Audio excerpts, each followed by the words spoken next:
No child should have to go this long without their mother. Those were the words of the Foreign Secretary who's in Iran after he met Nazanin Zaghari-Ratcliffe's 4-year-old daughter, Gabriella. Jeremy Hunt has seen her even though her father hasn't now for 2.5 years. Our political correspondent Simon Harris on a new political push to reunite this London family.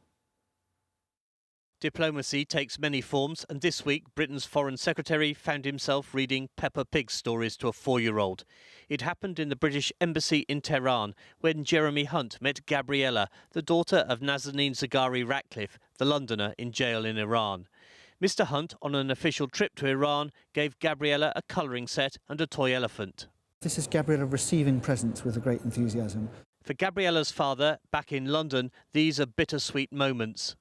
They clearly had a lovely time, and there's this big grin on her face, and it was lovely to see them looking happy.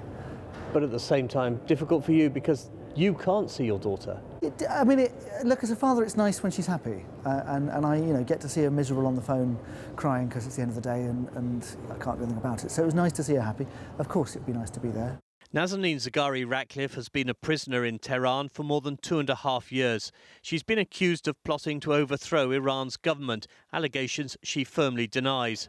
This week, Mr Hunt again called for her immediate and unconditional release during his visit to the Iranian capital. His pleas and those of his predecessor have so far been ignored. Mrs Zaghari-Ratcliffe's case has been complicated by a long-running row between the Foreign Office and Tehran over tanks. It goes back to an arms deal made more than 40 years ago and involves an unpaid debt of hundreds of millions of pounds. It was in 1976 that Britain agreed to sell Iran Chieftain tanks. Iran paid millions of pounds up front for more than 1,700. But when Iran's ruler, the Shah, was toppled in the 1979 Iranian Revolution, the order was cancelled. Almost 40 years later, Jeremy Hunt is said to want to settle the debt. The money should definitely be paid back. If you owe someone money, it's just natural that you should be paying it back. We're a country that prides ourselves on having moral values. Well, if we do have moral values, maybe we should pay back the money that we owe in Iran. But won't that look like paying a ransom for a hostage? Either way, we should pay the debt. We've been owing them this money from the 70s. Britain accepts it owes £400 million, but for now the money is frozen in a bank account because of EU sanctions against Iran's military. Simon Harris, ITV News. Good evening. The Bible teaches us relationships should be between a man and a woman. Those are the words of one Croydon mum so furious at her son's primary school teaching about LGBT issues, she's threatening to sue. It's raised the question, should schools fear legal action for celebrating diversity? And how much say should parents have in what their kids hear in the classroom? Our correspondent Simon Harris reports. At Heavers Farm Primary, life lessons are an important part of the curriculum. On a classroom wall, the school's values are boldly displayed.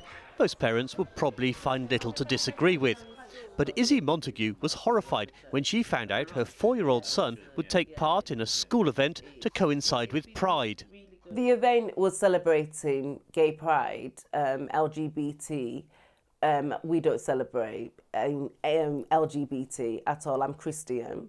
In the Bible, it teaches us about relationships in terms as a man and a woman.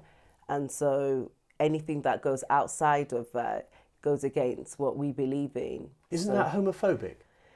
No. Pupils at the school at South Norwood in South London were asked to draw pictures and make banners and posters to illustrate what makes them feel proud, and then join a pride march around the buildings. The school says it has a different theme each half term.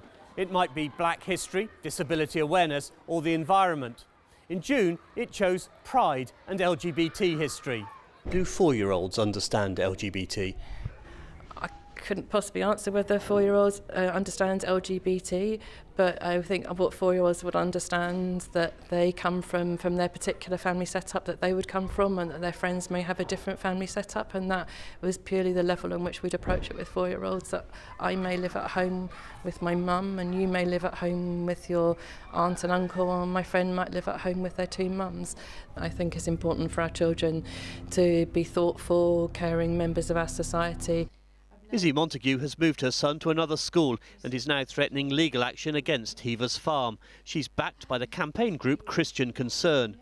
What is your objection to children being taught it's OK to be LGBT? We have a reality here in this situation that a mother was in a school with a child as young as 5. That's not the question I asked you. We're dealing with a case here with a mother as young as 5. She was being asked to endorse a lifestyle that she did not agree with. But at Heaver's Farm, they insist LGBT pride will be back on the school calendar next year. Simon Harris, ITV News, South Norwood. Good evening. In September last year, Ahmed Hassan placed a homemade bomb on a rush-hour underground train at Parsons Green. His plan was to murder as many as possible. The device was packed with knives, screws and nails. More than 50 people were injured when the fireball swept through the carriage. The fact nobody died was purely down to chance. But today, the Home Office, the police and Surrey Council were all accused of failures that could have stopped the attack from happening in the first place. Our political correspondent Simon Harris is outside Parsons Green Station for us tonight. Simon. Charlene, Parsons Green was one of 4 terror attacks in London last year. It had the potential to be one of the deadliest. A bomb exploding on a packed tube train at rush hour doesn't bear thinking about. That was what Ahmed Hassan was hoping for. He was unlucky that day. But were there missed opportunities to foil his plot long before he boarded the train? When Ahmed Hassan popped round to Asda, his shopping list was anything but innocent. He was buying the ingredients for a homemade bomb. On September the 15th last year, the teenage asylum seeker from Iraq set off with the bomb in a bag.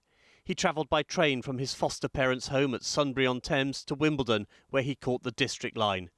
Just as the train pulled into Parsons Green, the bomb detonated, sending a ball of fire through the carriage.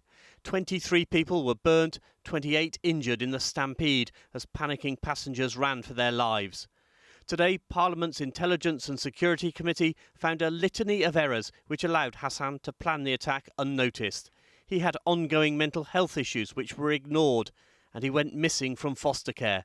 That too wasn't flagged up. There were reviews which took place which highlighted aspects of his behaviour which should have been giving rise to considerable concern. And those were not fed in to the right place. When Hassan arrived in the UK asking for asylum, he claimed the terror group Islamic State had trained him to kill. He moved in with foster parents and was referred to the government's Prevent programme, which is supposed to de-radicalise would-be terrorists. But at his new home, he built the bomb, adding some of his foster parents' cutlery to make it more deadly. The Intelligence and Security Committee said there were fundamental failings in the way his case was dealt with by the Home Office, the police and Surrey County Council. The Parsons Green incident, which was devastating in its attempt to do mass casualties, was an example of why the government counter-terrorism strategy is not working, because it is not resourced adequately. Thankfully, Hassan's bomb-making skills weren't up to much. After the fireball, the bomb fizzled out. Oh, is that bag's on fire? These commuters had little idea how lucky they were. The injuries were bad enough, but it could have been much worse. This was the only terror attack in London last year where no one died. Hassan had left the train at the station before Parsons Green. He's now serving a life sentence in jail. Now, Simon, despite this in-depth report, we still don't know the full story, do we? No, Charlene, there are huge gaps in this story. Members of the Intelligence and Security Committee are very annoyed that they haven't been allowed access to secret Home Office documents. In fact, some of those missing files only arrived at the committee's office this morning, too late to be included in the report because it had already gone to the printers, and the members of the committee still haven't read those documents.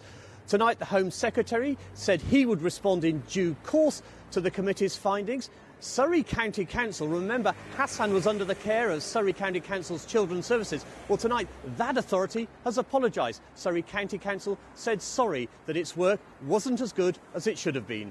Charlie. OK, Simon, thanks very much.